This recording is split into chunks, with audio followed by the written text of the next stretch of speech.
Napoleon Bonaparte ialah sesosok tokoh sejarah yang sangat terkenal, mengingat beliau, ia pernah menaklukkan hampir seluruh negara yang ada di Eropa.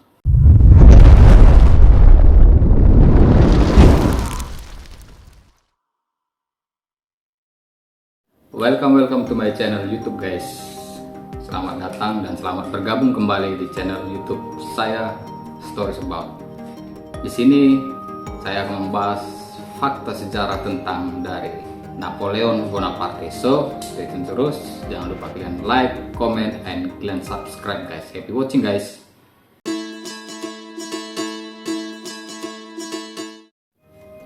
Meskipun Napoleon Bonaparte adalah kaisar Prancis, dia sebenarnya bukanlah orang asli Prancis, melainkan Napoleon berasal dari Korsika. Korsika ditaklukkan oleh negara Prancis pada tahun 1768 sampai tahun 1769, dan kira-kira Napoleon lahir pada waktu itu. Napoleon menghabiskan masa kecilnya masih di pulau yang sama, di Pulau Korsika. Dia menuliskan surat-suratnya dan membuat sebuah ancaman-ancaman yang berdarah yang ingin membunuh sebagian, atau bukan sebagian sih, banyak warga dari negara Prancis. Ia sangat terluka akibat penjajahan yang dilakukan Prancis ke Korsika.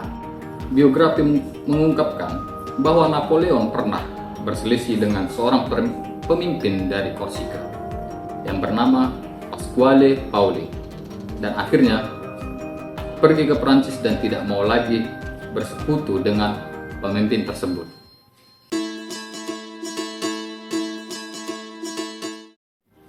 Seperti yang dirinci dari The Telegraph, Napoleon menulis buku yang berjudul Clisson and Eugene. Buku ini ditulis tebal 17 halaman tentang seorang perwira militer Prancis yang gagah berani dan tampan, yang jatuh cinta dengan seorang perempuan yang bernama Eugene.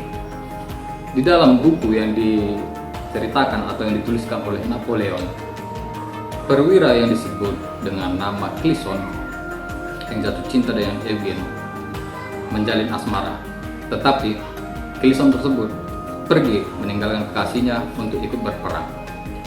Kemudian buku ini dirakit kembali oleh penulis di tahun 2009 dan dijual ke seluruh kolektor yang ada di dunia ini.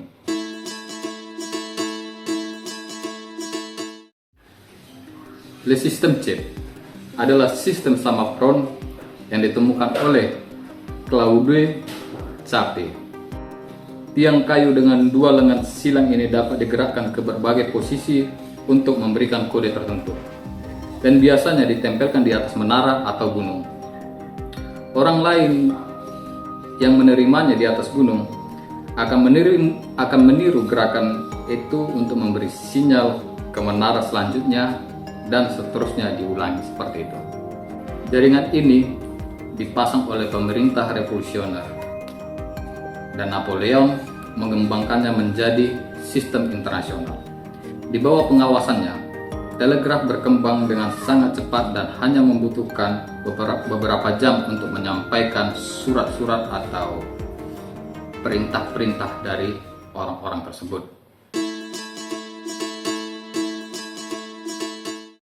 Napoleon pernah melakukan perampokan pada tahun 1812 ke negara Rusia.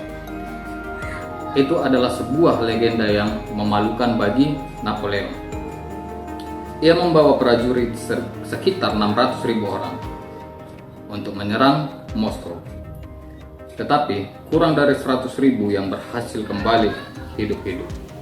Sisanya yang 100.000 itu mati dengan sangat menderita di bawah cuaca dingin yang ekstrim, tidak ada makanan, dan tentara Rusia menyerbu mereka dengan tembakan meriam. Dalam tahun 1802, Napoleon membuat ekspedisi lagi yang disebut dengan nama ekspedisi Leclerc.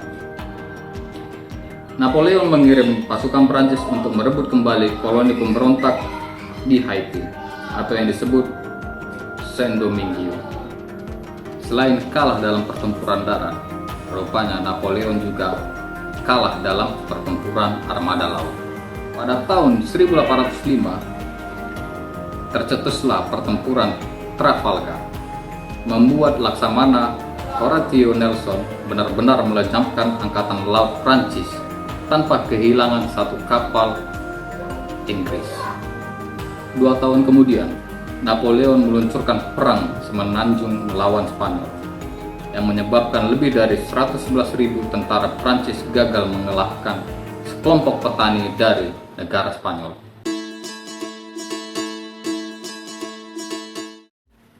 Thomas Jefferson membeli Louisiana dari Prancis dengan harga yang relatif murah karena Napoleon sudah sangat menderita kehilangan koloninya. Seperti yang dirinci Steele, revolusi Haiti menjadi masalah bagi Prancis sejak tahun 1791. Pada tahun 1802, pemimpin Haiti, Toussaint Louverture, masih bersikap netral terhadap tawaran Prancis agar menjadi bagian dari kekaisaran Prancis. Keputusan itu diperumit oleh rencana ganda Napoleon dengan menggajak budak Haiti yang merdeka untuk menaklukkan Amerika. Akan tetapi, tawaran ini ditolak dari mereka. Pada akhirnya, Napoleon mendaratkan tentara di Haiti dan di Louisiana. Sayangnya, Louverture ternyata sangat pandai berperang, dan tentara Prancis yang pergi ke Haiti dibuat tak berdaya oleh Louverture.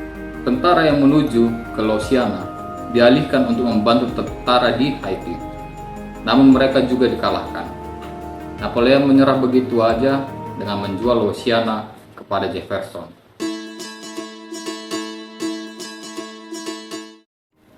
Akhirnya, Napoleon berhasil ditangkap dan dipenjarakan di Saint Helena. Napoleon adalah tahanan yang dijaga paling ketat di dalam sejarah. Saint Helena tidak hanya berjarak 1.200 mil dari daratan, tetapi juga dikelilingi oleh tebing terjal. Dan Saint Helena ini dijaga oleh tentara hampir 3.000 orang. Banyak pengikut dari Napoleon Bonaparte yang ingin membebaskannya, tetapi tidak ada yang berhasil. Tapi ada satu cerita yang menarik perhatian. Ada satu orang yang mau membebaskan dia yang bernama Tom Johnson. Dengan diimingi imbalan 40.000, ia setuju membebaskan Napoleon dengan kapal selam. Dengan berbagai rencana yang dibuat oleh Johnson, akhirnya ia sampai ke Saint Helena dan ia berhasil menemukan Napoleon. Tetapi Napoleon menolak ajakan dari Johnson untuk pergi dari Saint Helena. Dikutip dari laman Newsweek, reputasi Napoleon tidaklah bagus. Sekolah-sekolah di Prancis hampir tidak pernah mengajarkan tentang Napoleon Bonaparte. Namun, ada satu negara di Eropa yang menganggapnya sebagai pahlawan. Ia bahkan diagungkan di negara tersebut. Negara tersebut ialah Slovenia. Mengapa Slovenia sangat mengagungkan sosok dari Napoleon Bonaparte? Karena pada tahun 1809, Napoleon Bonaparte berhasil membebaskan mereka dari penjajahan Austria. Sayangnya, pada tahun 1813, Austria kembali lagi ke Slovenia dan Slovenia ditaklukkan oleh Austria. Karena pada saat itu Napoleon sudah keluar dari negara Slovenia. Biarpun Slovenia kembali ditaklukkan oleh Austria, rakyat Slovenia tetap mengenang jasa yang dilakukan oleh sang Napoleon tersebut. Itulah beberapa fakta menarik tentang Napoleon Bonaparte yang belum kalian ketahui. Banyak kisah-kisah yang inspiratif atau yang bisa kita petik dari sosok Napoleon.